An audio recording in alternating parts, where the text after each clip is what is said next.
கர்த்தருக்கு ஸ்தோத்திரம். இந்த ஒரு மகிழ்ச்சி நாளில் உங்களை சந்திப்பதில் மிக்க மகிழ்ச்சி அடைகிறேன். கர்த்தருடைய பெரிதான கிருபையினால நீங்கள் நல்லா இருக்கீங்களா? கர்த்தருடைய கிருபையினால நாங்களும் நல்லா இருக்கிறோம். அன்பு பிள்ளைகளே, இந்த நாளில் நீங்கள் ஆலயத்துக்கு போயிட்டு வந்திருப்பீங்க. கர்த்தர் இதோ உங்களுக்கு ஒரு நல்ல ஒரு வார்த்தையை தந்து உங்களை என்ன செய்ய போகிறாரு, உங்களையும் உங்கள் குடும்பத்தையும் திருப்திப்படுத்த போகிறா. என்ன வார்த்தை என்று சொல்லி அவளோடு எதிர்பார்த்து கொண்டு இருக்கீங்களா? சங்கீத புஸ்தகம் 33ஆம் அதிகாரம் 9ஆம் வசனம். அவர் சொல்ல ஆகும் கட்டளையிட நிற்கும். அவர் சொல்ல ஆகும் கட்டளையிட நிற்கும். அன்பு பிள்ளைகளே, இந்த ஒரு அருமையான வார்த்தையின் மூலமா கர்த்தர் உங்களை திருப்திப்படுத்த போகிறான். ஒருவேளை இந்த ஒரு அருமையான வார்த்தை நீங்க அதை விசுவாசிங்க, அந்த வசனத்தை நீங்க விசுவாசிங்க, நம்புங்க, நிச்சயமா உங்க வாழ்க்கையில அதை ஆண்டவர் நிறைவேற்றி தருவா. மத்திய எழுது சுவிசேஷத்துல நம்ம பார்க்கும்போது ஆண்டவர் படகுல கடந்து போகிறார். அடித்தட்டில் ஆண்டவர் அசந்து நித்திரையாகி கொண்டு இருக்கிறார். சீஷர்கள் 12 சீஷர்கள் கடந்து போறாங்க. நடுக்கடல்ல படகு படகு சென்று கொண்டு இருக்கிறது. அந்த வேளையில திடீரென்று சொல்லி ஒரு பெரும் அலைகள் வரும்போது சீசர்கள்லாம் ஆவேசம் ஆவேசம் என்று சொல்லி கத்துகிறார்கள். பொழுது ஆண்டவர் உள்ள படுத்திருக்கிறார் என்று சொல்ற ஒரு தைரியம் இல்லை அவங்ககிட்ட. சற்றும் தாமதமின்றி அவர்களை கூப்பிடுறாரு, தட்டி எழுப்பி, ஆண்டவரே நாங்கள் மடிந்து போகிறோமே, உமக்கு கவலை இல்லையா என்று சொல்லி சீசர்கள் ஆண்டவர்கிட்ட கேட்குறாங்க. அப்போதான் ஆண்டவர் என்ன செய்கிறாரு, எழும்பி நின்று, அற்ப விசுவாசிகளே ஏன் சந்தேகப்படுறீங்க என்று சொல்லி காற்றையும் கடலையும் இறையாதே அமைதியாயிரு என்று சொன்னார். அன்பு பிள்ளைகளே, இறையாதே அமைதியாயிரு என்று சொன்னார். இன்றைக்கும் சீசர்கள் 12 சீசர்களுக்குள்ள ஒரு விசுவாசம் இல்லை. ஏன்னா அவர்களுக்குள்ள ஒரு பயம், நடுக்கடலை நம்ம அமிழ்ந்து போயிடுவோம், ஏசப்பா இந்த படகுல இருக்காங்கன்ற எண்ணத்தை கூட அவங்க என்ன செஞ்சுட்டாங்க, சிந்தனை கூட என்ன செஞ்சுட்டாங்க, மறந்துட்டாங்க. அன்பு பிள்ளைகளே, அந்த நாள்லையும் நீங்களும் நானும் சில சூழ்நிலைகளில் கலங்கி கொண்டு இருக்கிறோம். ஏன் கலங்குறீங்க? விசுவாசத்தில் உறுதியாக இருங்க. ஒரு போதகருடைய மகன், அவருக்கு திருமணம் ஒழுங்கு பண்ணி இருந்திருக்காங்க. அப்போ அந்த போதக மகனுக்கு ரொம்ப அழகி வேணுன்ற ஒரு ஆசை. ஆனால் அந்த போதகரும் ரட்சிக்கப்பட்டு அபிஷேகம் பெற்று கர்த்தருக்கு பிரியமான ஒரு குடும்பம் வேணும்னு சொல்லி அவர் என்ன செஞ்சிருக்காரு, வாஞ்சித்திருக்கிறார். அவர் அப்படியே ஜோம் பண்ணியிருக்கிறாரு. அந்த அம்மாவும் அந்த பாஸ்டரையும் அப்படியே ஜோம் பண்ணியிருக்காங்க. ஆனால் இவருடைய எண்ணமோ கில்லுனா ரத்தம் வந்துடும், அவ்வளோ ஒரு அழகி வேணும் அப்படின்னு சொல்லி இவர் வாஞ்சித்திருந்திருக்கிறார். ஆனால் என் தேவனாகிய கர்த்தர் எவ்வளோ நம்ம பிரயாசப்பட்டாலும் ஆண்டவருடைய சித்தம் திட்டம் தான் அந்த உலகத்தில் நிறைவேறும். அன்பு பிள்ளைகளே, எனக்கு இந்த திருமணம் வேண்டான்னு சொல்லி புலம்பிக் கொண்டு இருந்தான்.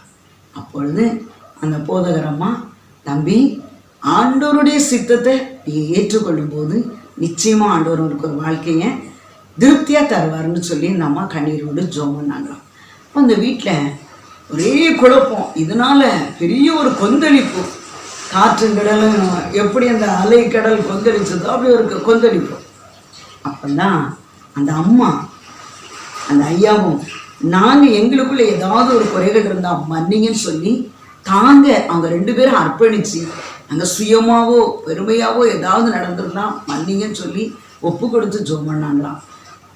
அதே வரன் அந்த போதகர் பையன் ஓகே சொல்லி திருமணம் நடந்து இன்னைக்கு சந்தோஷமாக இருக்காங்க. ஒருவேளை இந்த நிகழ்ச்சியை பார்த்து கொண்டு இருக்கிற என் அன்பு பிள்ளைகளே, உங்கள் குடும்பத்தில் சின்ன சின்ன காரியங்களுக்கும் பிள்ளைங்க என்ன செய்கிறாங்க, கம்ப்யூட்டர் காலத்துக்குள்ளே வந்துட்டோம்.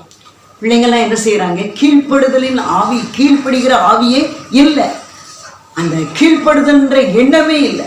ஸ்கூல் பிள்ளைகளாக இருக்கட்டும், கல்லூரி பிள்ளைகளாக இருக்கட்டும், நம்ம பிள்ளைகளாக இருக்கட்டும், யாருக்குமே அந்த கீழ்ப்படுதல் எண்ணமே இல்லை. அதனால தான் குடும்பங்கள்லேயும் ஒரு கொந்தளிப்பு ஏற்படுகிறது. ஆனால் அந்த கொந்தளிப்பு ஏற்படும் போது நீங்கள் குடும்பமாக ஒருமனப்பட்டு ஜெபிக்கும் போது அந்த கொந்தளிப்பை ஆண்டவர் என்ன செய்வார், அமைதல் படுத்திடுவார். எப்படி காற்றையும் கடலையும் இறையாது அமைதலாக என்று சொன்னாரோ அதே அமைதிப்படுத்துகிறார்.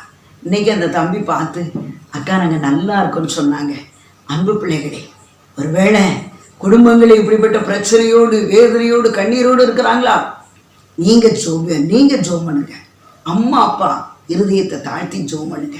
நீங்க அப்படி தாழ்த்தி ஜோம் பண்ணும்போது உங்க குடும்பத்துல பிள்ளைகள் மூலமா வருகிற கொந்தளிப்பை கர்த்தர் மாற்றி போடுவார். ஆண்டவரே, நீங்க எங்க கொந்தளிப்பை மாற்றுங்கன்னு சொல்லும்போது எப்படி அந்த காற்றையும் கடலையும் இறையாதே அமைதலா என்று சொன்னாரோ அதே போல அமைதிப்படுத்துவா. ஜெபிப்போமா? என் அன்பு பிள்ளைகளே, இந்த நிகழ்ச்சியை பார்த்து கொண்டு இருக்கிற யாரா இருந்தாலும் நீங்க ஜெபிங்க, ஒருமனப்பட்டு ஜெபிங்க. நிச்சயம் உங்க வாழ்க்கையில கர்த்தர் பெரிய காரியங்களை செய்வா. பயப்படாதே, உன்னை மீட்டு கொண்டேன், எனக்கு நீ சொந்தம். பயப்படாதே, உன்னை மீட்டு கொண்டேன், எனக்கு நீ சொந்தம். பெயரிட்டு நான் உன்னை அழைத்தேன், எனக்கு நீ சொந்தம். என் கிருபை உனக்கு போதும். தகப்பனே, உங்களுக்கு நன்றியப்பா. ஆண்டவரே, இந்த நிகழ்ச்சி பார்த்து கொண்டு இருக்கிற யாரா இருந்தாலும் எப்படி அந்த சீசர்கள் கலங்கி ஆவேசம் என்று சொன்னாங்களோ அதே போல அநேக குடும்பங்கள்ல கண்ணீரோடு வேதனையோடு வியாதி ஒரு கவலை, ஒருவேளை கடன் பிரச்சனை ஒரு கவலை, திருமணம் ஆகாதது ஒரு கவலை, கற்பம் இல்லாதது ஒரு கவலை, குடும்பத்துக்குள்ள பிள்ளைங்களால சில போராட்டத்தை சந்தித்து கொண்டு இருக்கிற என் அன்பு மகளே மகனே, நீங்க யாரா இருந்தாலும் முதலாவது உங்க குடும்பத்துக்குள்ள நீங்க ஜெபத்தை உருவாக்குங்க, வேத வாசிப்பை உருவாக்குங்க, உபவாசத்தை உருவாக்குங்க. நீங்க அப்படி குடும்பமா ஜெபிங்க.